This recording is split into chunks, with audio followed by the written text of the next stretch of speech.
The morning of the will reading, Dorothea Vane dressed herself without a maid.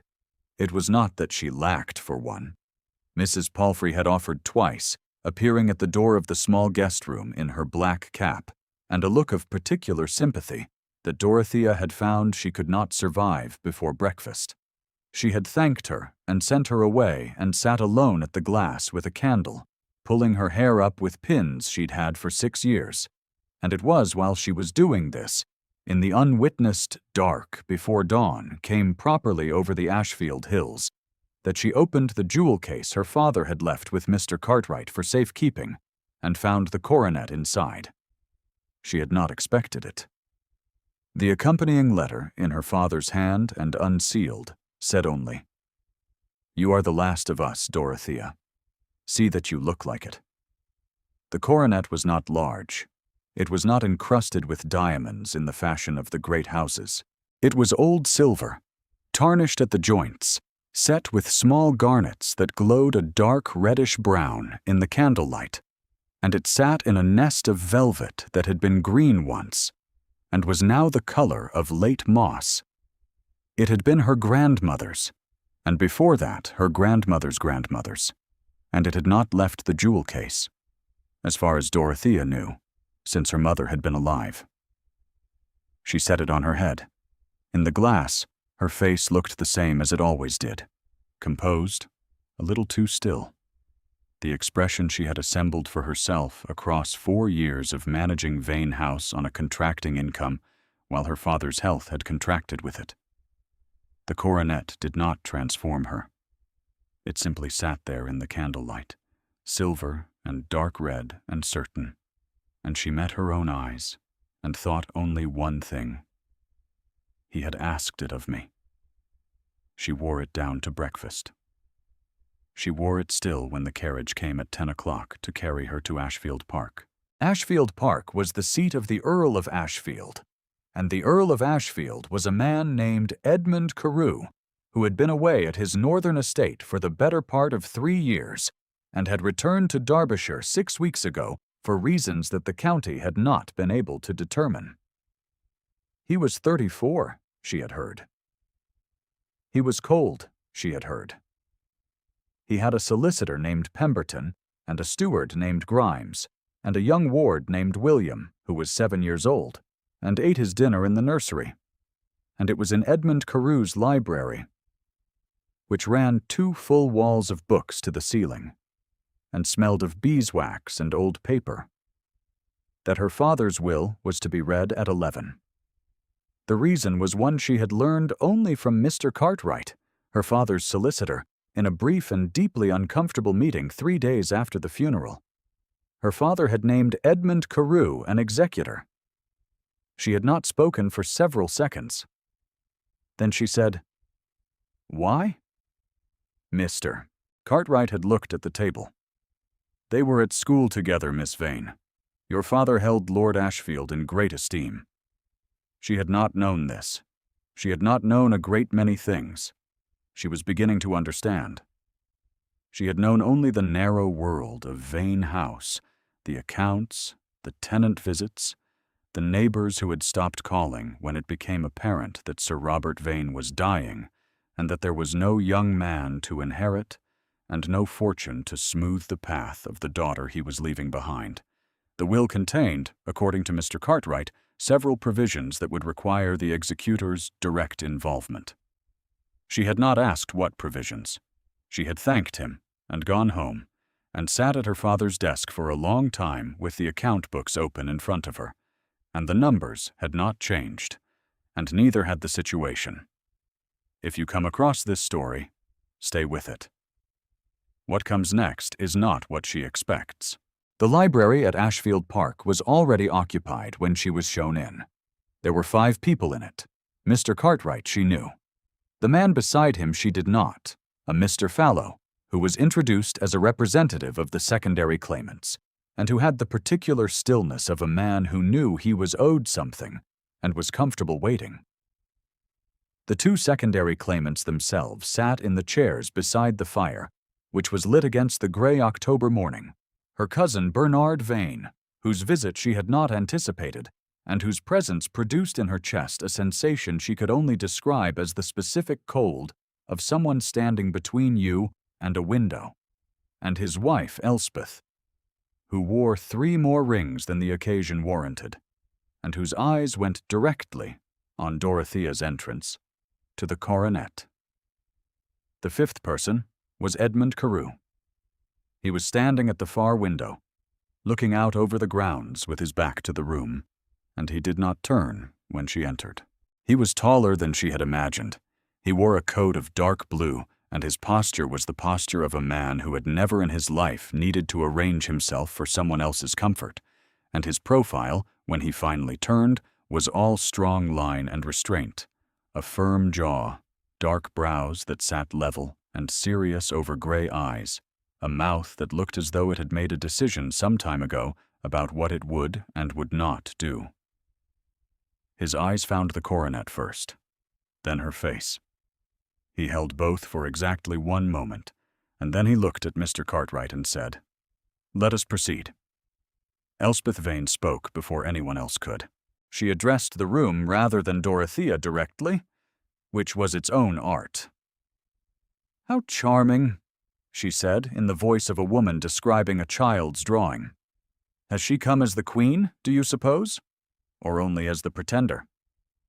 Bernard made a sound that was nearly a laugh. "Poor Dorothea," he said, as if she could not hear him. She always was theatrical. Dorothea sat in the chair Mr. Cartwright indicated. She did not touch the coronet. She folded her hands in her lap and looked at Mr. Cartwright. And Mr. Cartwright, who had known her since she was 4 years old, looked back at her with something that was not quite pity and not quite apology, and cleared his throat and opened the document. Her father had left Vane House to her. This was not a surprise. It was a small house on a small parcel of land, and the nearest male relative was Bernard, who already had Whitefields and would not have troubled himself with a property of Vane House's modest scale if it had not contained within its boundaries the river access that his own land required. She had understood this for some time. She had also understood that the house was mortgaged. What she had not understood was the amount. Mr. Cartwright read the number aloud in the particular, careful voice of a man who is aware that a number is large. It was £4,200, owed to a Mr. Gerald Whitmore of Leeds, at terms that would mature in 11 months. 11 months. She did not move. Across the room, Bernard Vane shifted in his chair. 4,200, he said, in the voice of a man doing arithmetic with pleasure. Well, the will further provides, Mr. Cartwright continued, that Miss Vane is to have the use of all contents of Vane House, the income from the Croft tenancy, estimated at £60 per annum, and the personal effects held with this office, including 1 jewel case delivered to Miss Vane at my discretion prior to this reading. He paused. Additionally, and at Sir Robert's specific direction, the will names Edmund Carew, Earl of Ashfield, as executor, with discretionary authority to act in Miss Vane's interest in any matter pertaining to the estate. Mr. Fallow, who had not spoken, made a sound. Edmund Carew had not moved. He stood beside the fireplace now, one hand on the mantel, and he was looking at her. Not at the room. Not at Mr. Cartwright. At her. She could not read the look. It was not the look of a man who had been surprised. It was something else. Something she did not have a name for. And she found, irritatingly, that her pulse had registered it before her mind had finished deciding to ignore it. Discretionary authority, Bernard said. I wonder what that means. Precisely. He looked at Mr. Fallow. It means, Edmund Carew said, in a voice that did not raise itself or change its register, that it means exactly what it says. Bernard blinked. He had the expression of a man who had not expected to be answered. It was a voice that assumed it would be heard. Not because it was loud, but because it had never, not once, been in the habit of going unheard. Dorothea, who had spent 4 years speaking her father's business into the faces of men who had decided not to listen, understood this immediately. She did not let herself think about it.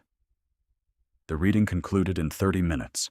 Bernard spoke twice more. Elspeth spoke once, a careful sentence about the jewelry and what was properly entailed and what was not, glancing at the coronet as she did, and Dorothea had sat through it all in the manner she had assembled for herself over 4 years. Shoulders level, face composed. The specific discipline of a woman who has learned that showing a wound only gives it a new address. When Mr. Cartwright folded the document, Edmund Carew said, "Miss Vane, stay." It was not an invitation. She stayed. Bernard and Elspeth departed with Mr. Fallow, Elspeth pausing at the door with one more glance at the coronet that Dorothea chose not to acknowledge. Mr. Cartwright gathered his papers with the careful efficiency of a man who understood that he was not required and departed with a small bow. The library was quiet. The fire was the only sound for a moment. And then Edmund Carew said, £4,200, the same way he had said everything else.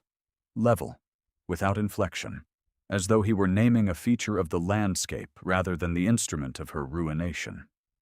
"Yes," she said. "You knew?" "Not the full amount. I knew there was a debt." He was looking at her steadily. She met his gaze because she had decided she would, and she felt again that particular quality of his attention, which was not warm and was not cold, but was simply entirely present, directed at her without decoration or management.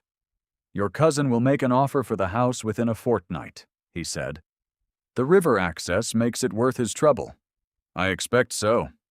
And you intend to?" "To decline," she said. "If I can." He studied her for a moment. His jaw was tight. Not with anger, she thought, with something else. Then he said, "Come to Ashfield on Thursday. There is something your father wished me to tell you in person." She did not ask what it was.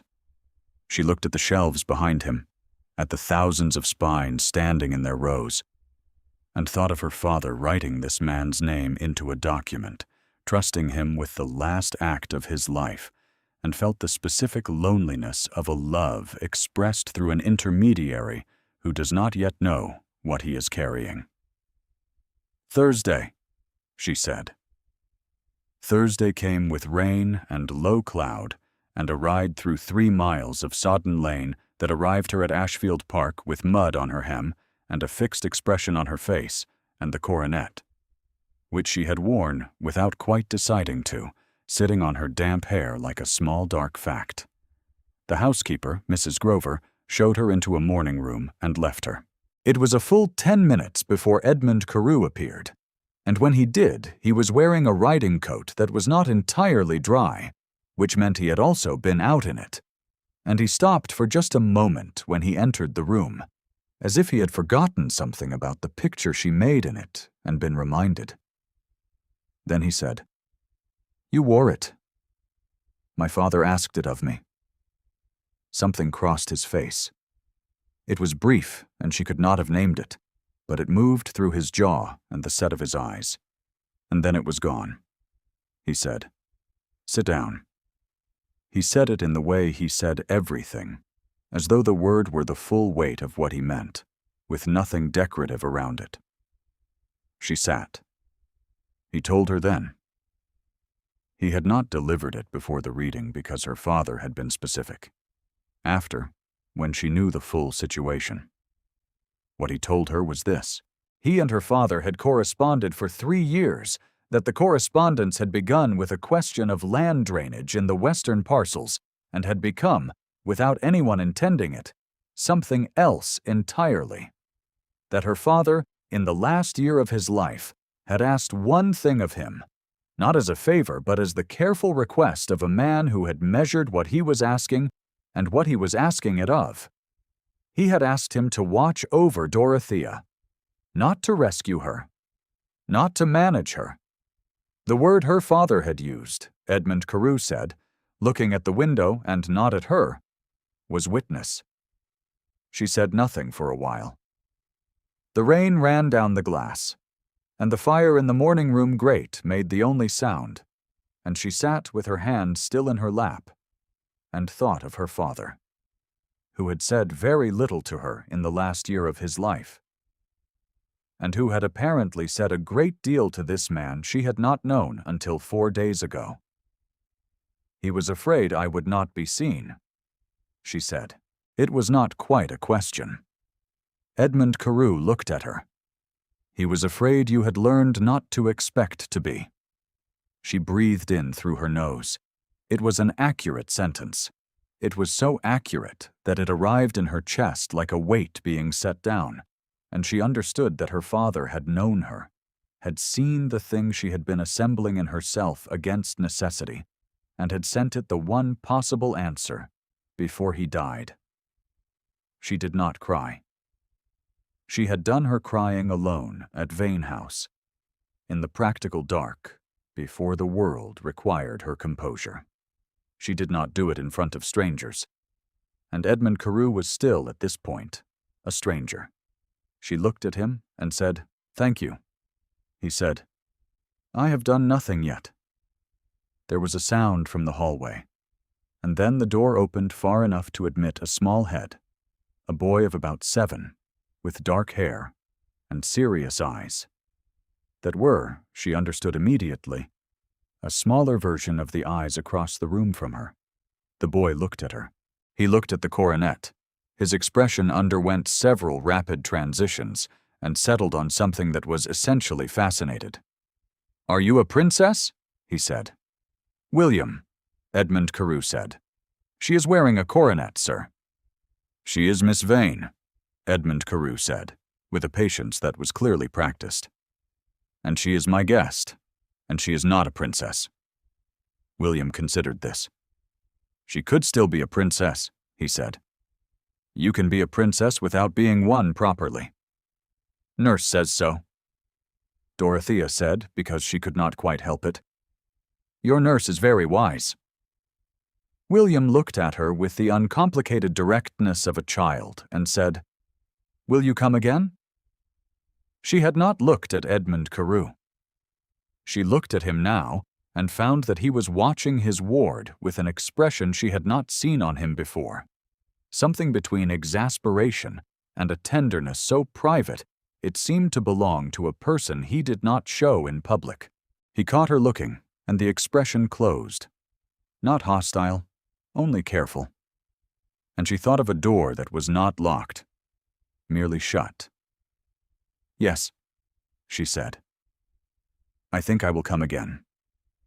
She came again the following Monday, at Edmund Carew's written invitation, which was brief and concerned itself with a matter of correspondence he had received from the solicitor managing the Whitmore debt. She came the Monday after that, for the same reason. By the third Monday, the reason had shifted, without announcement, to a walk around the south grounds in the kind of late October weather that was not cold enough to prohibit it and not warm enough to make it comfortable. And that was their business, she thought, and no one else's. He did not speak easily. She had understood this by the second visit. He was not cold in the way the county said he was cold, which was the careless shorthand for a man who had learned not to let things cost him visibly. He spoke when he had something to say. He listened with a completeness that she found, after years of speaking into rooms that heard only her father's title, somewhat startling. William appeared at intervals, usually at the end of things, with the particular genius of children for the moment that required the least and gave the most. He had taken to bringing her objects: a smooth stone, a pressed moth, a small illustrated book of birds he had found in the library that he felt she should have because she had looked at the shelves. She thanked him each time as though the object were of exactly the significance he assigned it. Edmund Carew watched this, the third time, and said nothing. His jaw had that particular set that she had learned meant something was working in him that he had not yet decided to allow out. It was on the fourth Monday, in the library, when the thing she had been not noticing for 3 weeks made itself impossible to ignore. He had been standing at the desk reading the letter from Whitmore's solicitor, and she had been standing at the shelves because he had told her to take anything she wished, and she had been looking for something her father might have liked. And she turned and found him watching her. Not the letter. Her. With the look she had seen in flashes. The one she could not decode because it was too large and too specific. And she did not know how to measure it from the inside of her own wound, which had decided long ago that she was not the sort of person who received such looks. She said, "Lord Ashfield." He said, "You do not have to call me that when we are alone." Her pulse did what it did. She looked at the spine of the book in her hand, which was a natural history of Derbyshire, and of no personal significance whatsoever. "What would you prefer?" he said. "Edmund."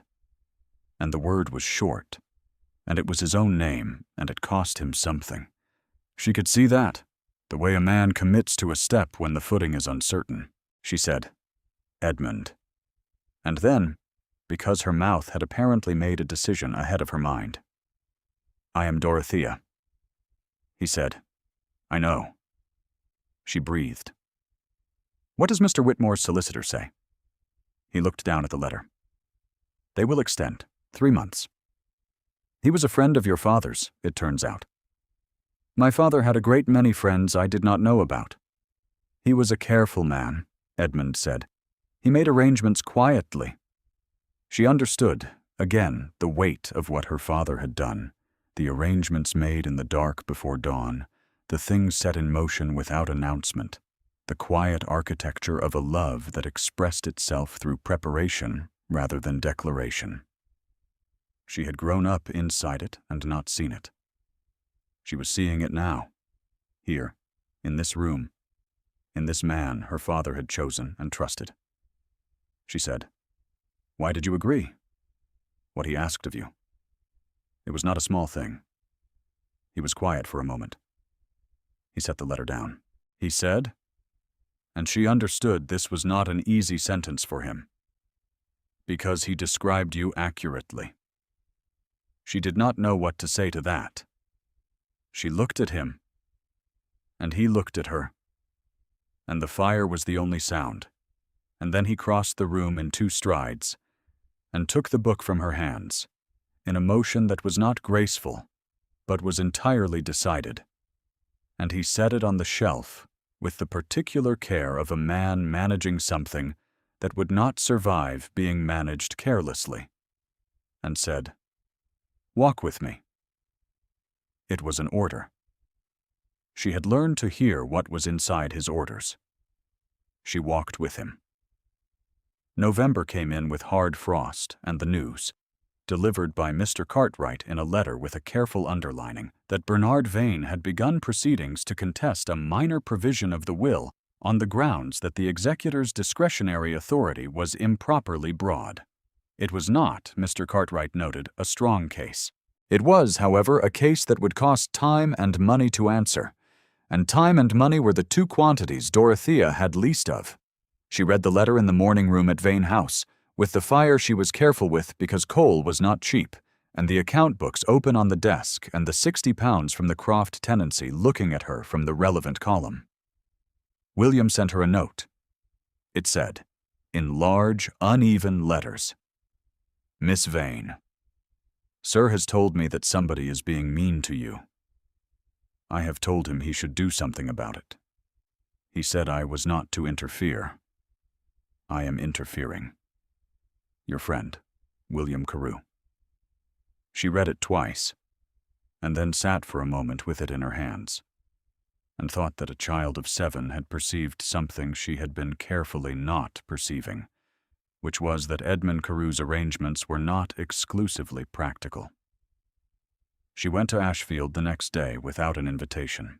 He was in the study, and when she was shown in, he looked up, and the look on his face was not surprise, and was not displeasure. And she thought simply that he had been expecting her. Not in a calculated way. In the way of a man who has oriented himself toward a particular direction and finds it natural that what he is facing should arrive. She said, "Bernard is going to make this difficult." "Yes. I have £60 a year and a mortgaged house and 11 months before the debt matures, -3. "Yes," he said. "And you have discretionary authority that Bernard is attempting to make expensive for us both." "He will not succeed," Edmund said in the voice of a man describing the weather. She looked at him. "How confident are you?" He was quiet for a moment. The fire was lit. The room was warm. On the desk there was a portrait she had not noticed before, turned slightly away. A woman she could see, though she could not see the face. She did not ask about it. She had learned to recognize the things he carried in silence. He said, "Dorothea." He said it in the voice he used for things that were decided. "Pemberton has already filed the answer. Bernard's grounds are insufficient. He will withdraw within a fortnight when he understands the cost." She breathed. "You did that already." "Yesterday." She sat in the chair across from his desk because her legs had made a decision. "You might have told me. I am telling you now." "That is not the same." He looked at her for a long moment. The muscle in his jaw moved. He said, "I am not accustomed to giving account." "I noticed," she said. "I am not accustomed to receiving it. We are apparently adapting." Something in his face moved. It was not quite a smile. It was the territory adjacent to a smile. The province of a man who had forgotten for some years that his face was capable of traveling there.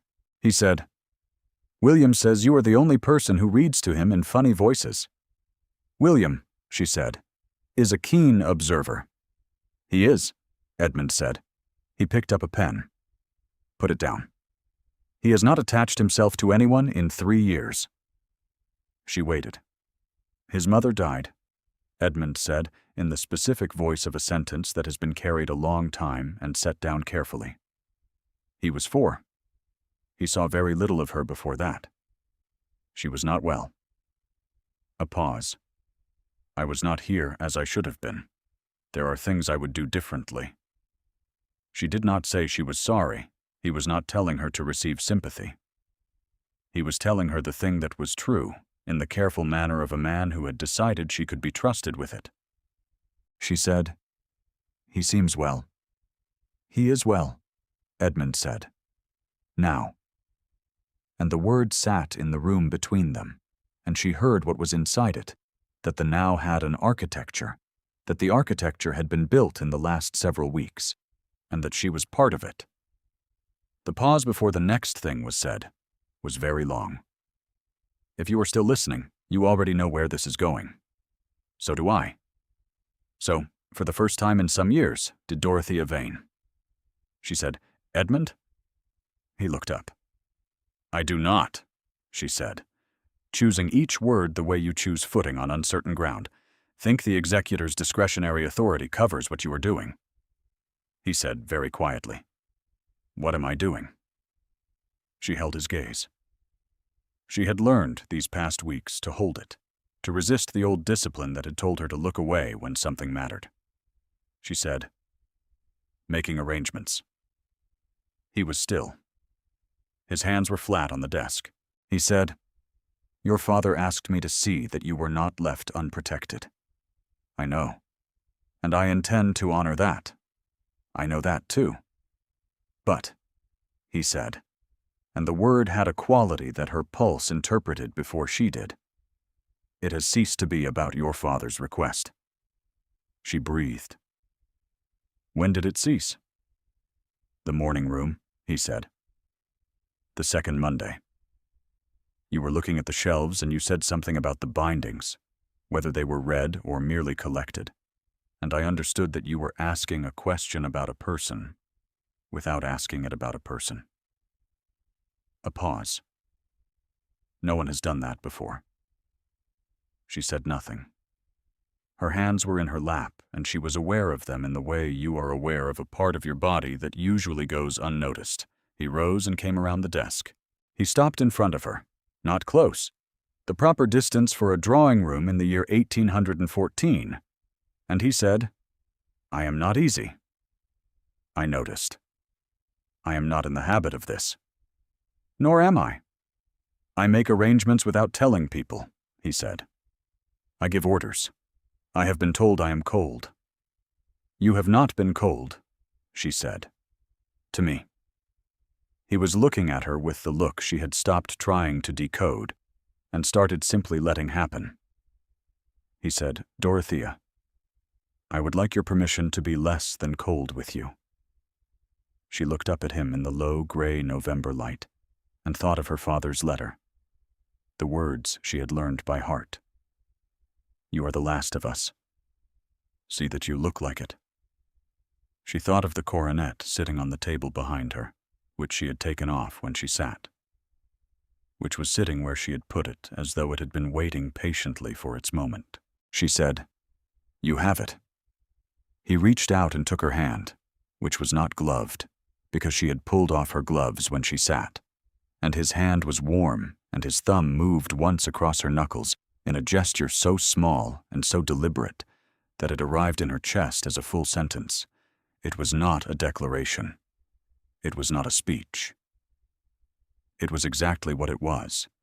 A man who had learned that he was not permitted to want things, making a precise, specific, irrevocable choice to want this one.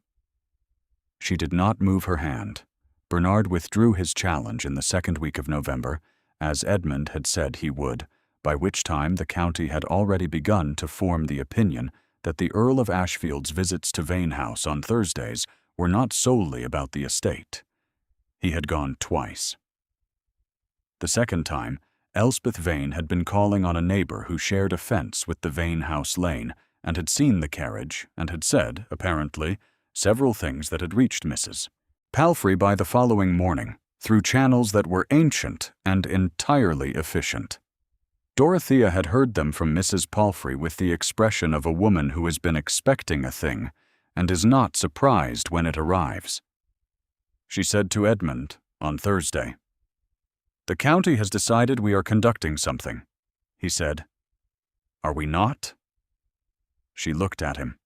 That is the most direct thing you have said to me. I am adapting, he said, and used her own word back at her with such precise intention that she felt the warmth of it in her face before she could manage it.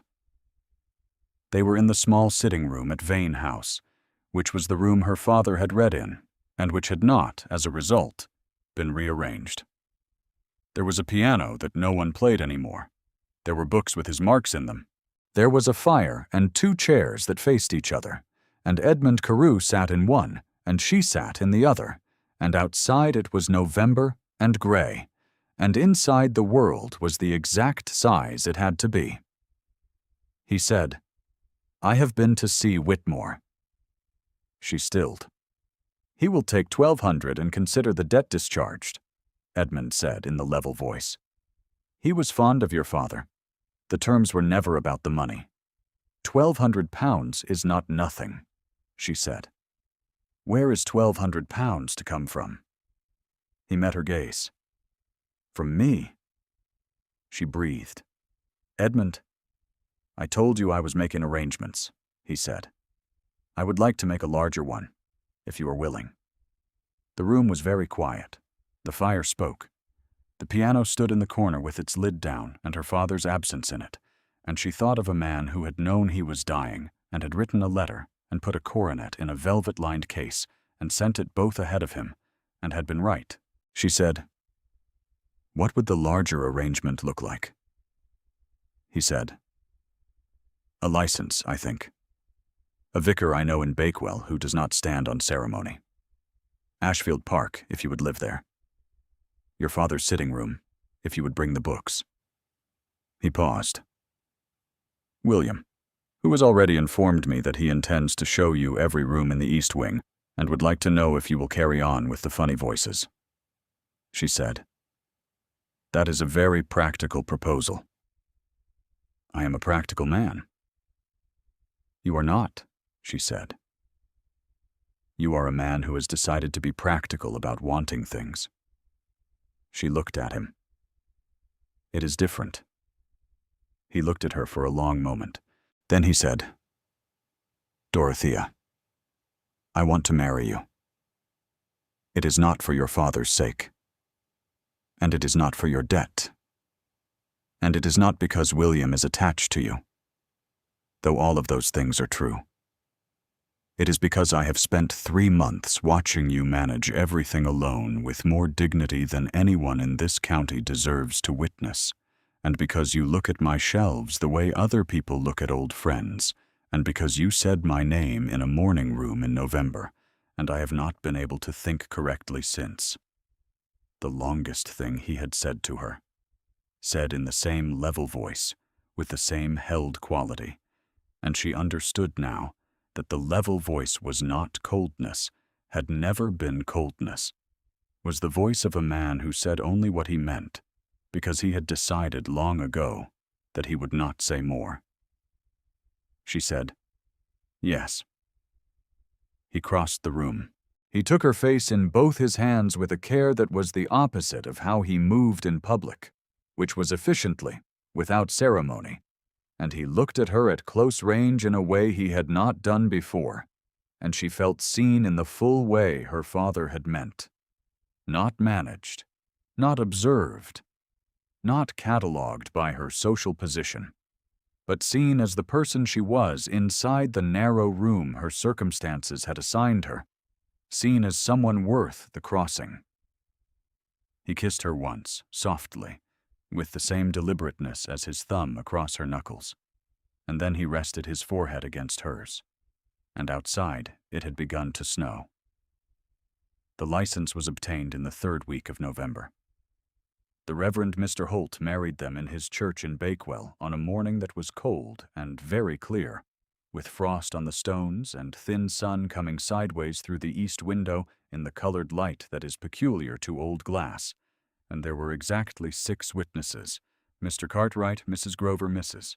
Palfrey, who cried quietly into a handkerchief that she had brought specifically for the purpose, and a young woman from the village whom she did not know well but who had been kind when Dorothea's father died, and William, who stood beside Edmund in a coat that was slightly too large for him and held a small nosegay of late chrysanthemums he had gathered from the Ashfield glasshouse that morning, with the expression of a boy performing a solemn office. Edmund stood before the Reverend Mr. Holt, with his hands at his sides, and made his promises in the level voice. The county arrived at the information within 48 hours. It arrived at the opinion within another 12. Elspeth Vane, who had called on Mrs. Harfield on the very morning of the ceremony to share what she had inferred about the fiscal irregularities of the arrangement, was obliged to receive this information in the middle of that conversation, and what she did with her face was not something that anyone reported charitably. Dorothea heard about it from Mrs. Palfrey, who reported it without editorializing, and she said nothing because she was not given to gloating, and because there was, in fact, nothing to say. She was the Countess of Ashfield. She had an East Wing to learn, and a small ward who had already given her 3 illustrated books, and a smooth stone, and 1 pressed moth. She had a library that ran 2 walls to the ceiling, and a husband who was not easy, and had said so honestly, and who was at this moment in his study with his head bent over letters from his steward, in a posture she had already learned to read, which was the posture of a man who needed half an hour of quiet before dinner, and would emerge from it having resolved whatever he was resolving.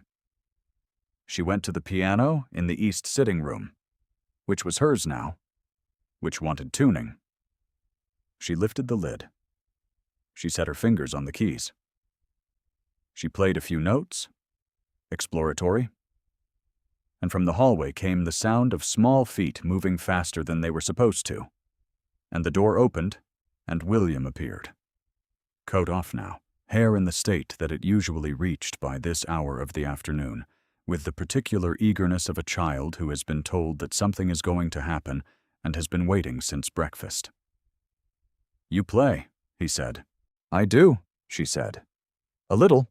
Come sit beside me."